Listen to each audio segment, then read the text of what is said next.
যে রাসূলুল্লাহ সাল্লাল্লাহু আলাইহি ওয়াসাল্লাম নূরের তৈরি হলে আপনাদের সমস্যাটা কি, এত আপত্তি করেন কেন?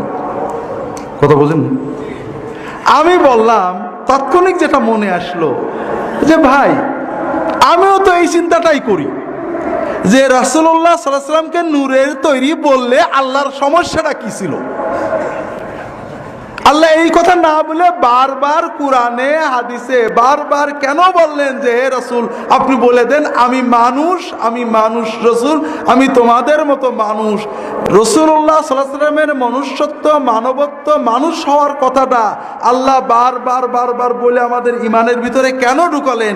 আল্লাহ তো বলেই দিতে পারছেন আনা খালাকতু মুহাম্মাদান মিন নূর, মুহাম্মদ মাখলুকুম মিন নূর। এই কথাটুক বলাতে আল্লাহর সমস্যাটা কি ছিল? এখন এই সমস্যা নিয়ে আমি চিন্তা করে যেটা বের করেছি, এটা আল্লাহর কোরআনে হাদিসে এরকম স্পষ্ট নেই। আমি যেটা দেখেছি ভাইরা, আগের জামানা নবীর উম্মতেরা নবীর প্রতি ভক্তি সহ পথ হারিয়েছে অতি ভক্তির কারণে। তার বড় উদাহরণ হলো ঈসা আলাইহিস সালাম। ঈসা আলাইহিস সালামকে খ্রিস্টানরা ভয়ঙ্কর অত্যন্ত ভক্তি করে, ঠিক না?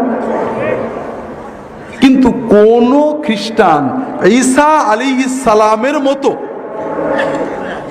হতে চায়, তার মতো নামাজ, তার মতো রোজা, তার মতো দোয়া, তার মতো কান্না, তার মতো চলা, এরকম ঈসা আলাইহিস সালামের অনুসরণ করতে চায়, এরকম কোন খ্রিস্টান আজ পর্যন্ত দেখেছেন? না। কারণ তারা বিশ্বাস করে তাকে ভক্তি করলেই মুক্তি, অনুসরণের দরকার নেই।